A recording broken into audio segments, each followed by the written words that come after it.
You are standing at the edge of your vegetable garden. Early June. The tomatoes are heavy on the vine. You reach down to pull a weed near the base of a stake, and your hand stops 6 inches from a coiled rattlesnake. The rattle is barely buzzing. It is watching you. You back away. Your heart is beating in your ears. You call the removal service. $400. The snake is gone. But the question you cannot shake is not how that snake got there. It is whether another one is already under the shed. That is the real question. Not how to remove one snake, but how to make your yard a place snakes do not want to be. And here is the number that matters. The CDC reports 7,000 to 8,000 venomous snake bites in America every year. Most of them happen in yards, not in forests, not on hiking trails, in yards. Around flower pots, wood piles, garden sheds, and garage steps. The snakes were not visiting. They were living there. I am Amos Yoder. My family has farmed this land for generations. And the methods I am about to walk you through are not products from a hardware store shelf. They are the same 7 methods that kept snake encounters rare on family farms, when the only pest control was a sharp eye and a Saturday of work. Most of what people believe about keeping snakes away is wrong. Mothballs are banned outdoors by federal law and do not work. Ultrasonic stakes have 0 scientific evidence. Commercial repellent granules fail in independent university testing. The National Pesticide Information Center, Utah State University Extension, and the Internet Center for Wildlife Damage Management all state this plainly on the record. What does work is changing the yard, so it no longer offers snakes what they need. Remove those things, and snakes leave on their own. No chemicals. No monthly service fees. Just knowledge and a weekend. By the end of this video, you will know exactly why snakes are on your property and exactly what to do about it, for less than the cost of a single emergency removal call. Stay with me, because understanding this one section changes everything. Snakes do not wander into yards by accident. They come because the yard offers them 3 things they need to survive: food, cover, warmth. Remove those 3 things, and snakes go elsewhere on their own. The food is rodents, mice, rats, voles, chipmunks. If your yard feeds rodents, it will feed snakes. This is the single most important sentence in this video. No food source, no snakes. The cover is hiding places: tall grass, wood piles, brush piles, old lumber behind the shed, debris that has sat untouched since last fall. Snakes need cover to hide from hawks, owls, foxes, and your neighbor's cat. Without cover, they are exposed. Without cover, they leave. The warmth is basking surfaces, flat stones, concrete walkways, sun-warmed asphalt, metal shed walls. Snakes are cold-blooded.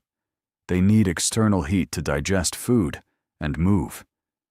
Remove the basking spots near the house, and they spend less time where your family walks. Every method in this video removes one of these 3 things. The science is plain. The methods are old. And they work. These 5 methods are the foundation. Every university extension office in America recommends them. Used together, they make your yard a place snakes do not want to be. Method 1. Cut the grass under 3 inches. Tall grass is snake highway. It provides cover from hawks above, cool ground temperature from direct sun, and hunting territory for rodents. Short grass eliminates all 3. The verified threshold is 3 inches maximum. Below that, snake activity drops sharply. Above that, especially in summer growth, the yard becomes hospitable again within days. Cut weekly during the growing season. And here is what most people miss: the strips along fence lines. Folks mow the lawn but skip the edges. Those unmowed strips become snake corridors, connecting one part of the yard to another without ever crossing open ground.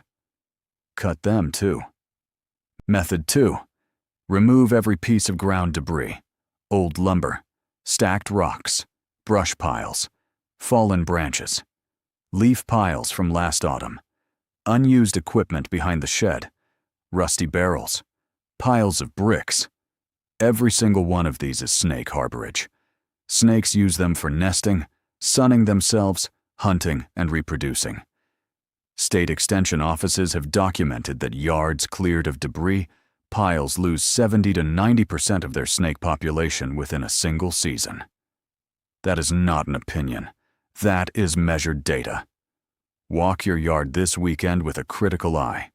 If it has been sitting on the ground for more than 2 weeks, it is potential snake cover. Lumber goes up onto sawhorses or to the burn pile. Old equipment gets moved, sold, or scrapped. And firewood stacked against the house. This is one of the worst invitations you can give a snake. Move it at least 20 feet from the house onto a raised rack with the bottom row off the ground. Method 3. Seal every gap larger than a 1/4 inch. Snakes can squeeze through gaps as small as 1/4 inch. The National Pesticide Information Center recommends sealing any gap larger than that on your home's exterior, the entry points most folks miss. Garage door bottom seals. Install a heavy rubber threshold seal. Dryer vent exits. Use a vent cover with built-in mesh. Foundation cracks. Here is the secret most people do not know. Galvanized steel wool. Stuff the gap with steel wool first, then spray expanding foam over it for weatherproofing. Snakes physically cannot push through steel wool the way they can through plastic mesh or fabric. A handful of steel wool, a can of expanding foam, and 1 hour of work seals the foundation. Door sweeps, crawl space vents with galvanized screening, and window screen patches complete the job. The total cost for materials is under $30. Compare that to a single removal call at $400. Method 4.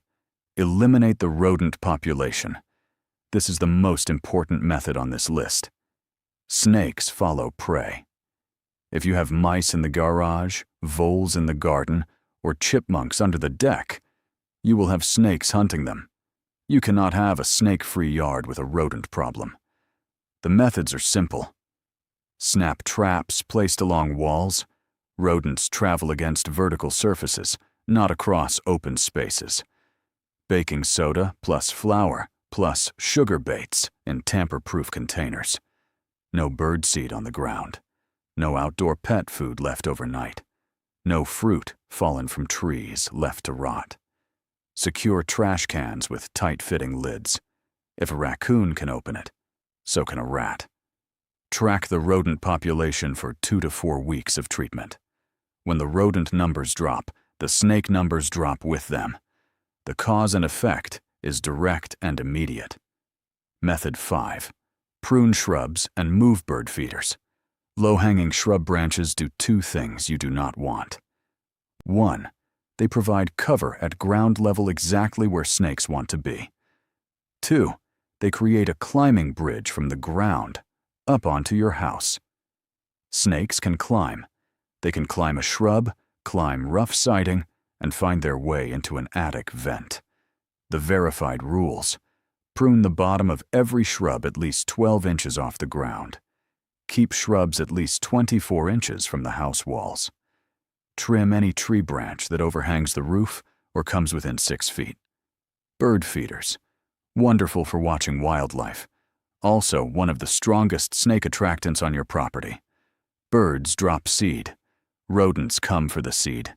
Snakes come for the rodents. The fix is simple. Move feeders at least 30 feet from the house. Use a catch tray underneath, and clean spilled seed weekly. If you have a serious snake problem, take feeders down entirely during peak season, late spring through early fall. This is 1 Saturday of work.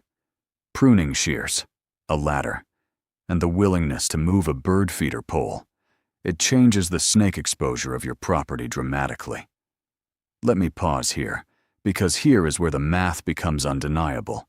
A single copperhead bite in the emergency room costs between $20,000 and $200,000 in medical bills, anti-venom, hospital stay, tissue damage treatment. A single professional snake removal call costs $150 to $500. A pest control company charging $300 to $600 per year for snake treatments, chemicals that university researchers have proven do not work reliably. The 5 methods I have just described: grass cutting, debris removal, foundation sealing, rodent elimination, shrub pruning. Total cost, under $50 in materials. Total time, 1 weekend. The pest control industry has no financial incentive to tell you this. There is no money in teaching families that the only verified methods are cutting grass and sealing foundations. There is a great deal of money in selling $15 bottles of granules that do not work, every spring, every summer, year after year. The simple old methods sit quiet in farmhouses and university extension bulletins. And most American families spend hundreds of dollars a year on products that researchers have already proven ineffective. You can be the one who stops paying. Method 6, the snake fence. If you have one specific zone you need to fully protect, a children's play area, a chicken coop, a vegetable garden, a patio where your family sits barefoot, a properly installed snake fence is the only barrier that genuinely works. The verified design from Utah State University Extension. 1/4-inch galvanized hardware cloth, not plastic mesh, not chicken wire. The holes are too big. Buried 10 to 12 inches deep along the fence base, snakes will tunnel under shallow fences, extending at least 30 inches above ground. The top edge angled outward at 30 degrees, away from the protected zone. Snakes that try to climb the angled edge fall back off. No gaps at corners, gates, or where the fence meets buildings. Every junction sealed. Cost is approximately $3 to $5 per linear foot for the mesh. For a 50 by 50 foot enclosure, you are looking at roughly $400 to $1,000 in materials. Compare that to $450 per emergency removal call, and the fence pays for itself after the second or third snake you would have otherwise paid to remove. Best application: protecting one specific zone. The whole yard approach is the 5 habitat methods above. The fence is for the area where you absolutely cannot tolerate even one snake. Method 7, the folk perimeter. Now I want to be straight with you. This method sits in a different category than the first 6. The research on homemade snake repellent recipes is mixed. The Internet Center for Wildlife Damage Management states plainly that no repellent has extensive research demonstrating effectiveness for real-world application. But many homeowners report success, and the recipes are cheap enough to try as one extra layer on top of the habitat work. The recipe that has the longest folk history in Pennsylvania farm country: 1 gallon of water boiled with 2 tablespoons of cayenne pepper powder until dissolved. Cool it. Add 1 to 2 tablespoons of liquid Castile soap. Spray a 12-inch wide band around the perimeter you want to protect. Reapply after every rain. The strong irritant is what folks believe acts as the deterrent, and rain washes it away. Honest scope: this is a supplement, not a replacement. If you skip the habitat modification work and rely on cayenne spray alone, you will be disappointed. The science is plain on this, and here is the natural ally that has worked on family farms for 200 years. Barn cats. A pair of working barn cats on a property keeps the rodent population at near zero. No mice, no rats, no voles, and no snakes coming to hunt them. The rules: outdoor working cats, not indoor pets. 2 cats minimum. Solitary cats hunt less effectively. Fed lightly. A well-fed cat still hunts. It is instinct, not hunger-driven. But an overfed cat hunts less. Vaccinated, spayed or neutered, and sheltered with a simple wooden box with straw bedding. The math. Initial vet costs $200 to $400 per cat. Annual food roughly $200 per year per cat. Annual benefit: 0 rodent damage, 0 snake encounters near the house, 0 pest control bills. For most rural properties of an acre or more, the cats pay for themselves within the first year and continue paying for 10 to 15 years. Barn cats are not for every household. If you live in town, if neighbors have outdoor dogs, or if you cannot commit to feeding and vet care, this method is not for you.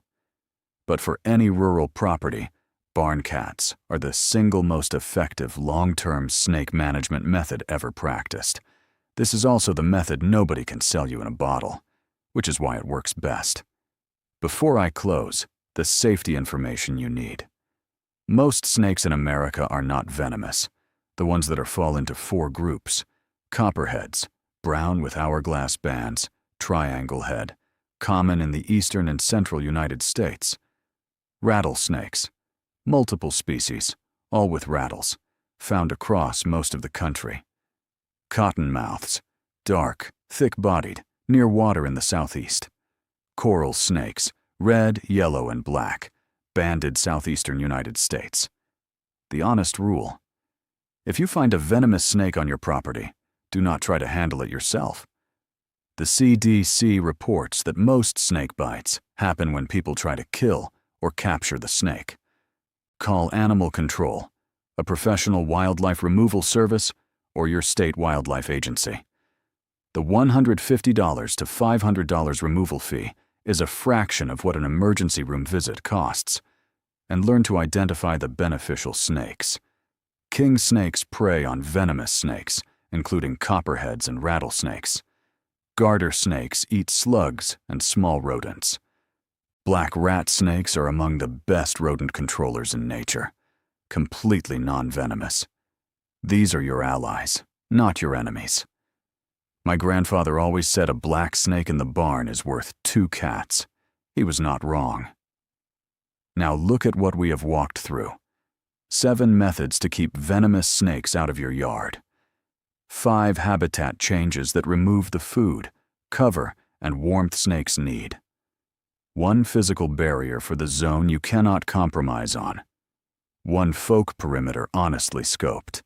And the barn cat tradition that has worked for 200 years.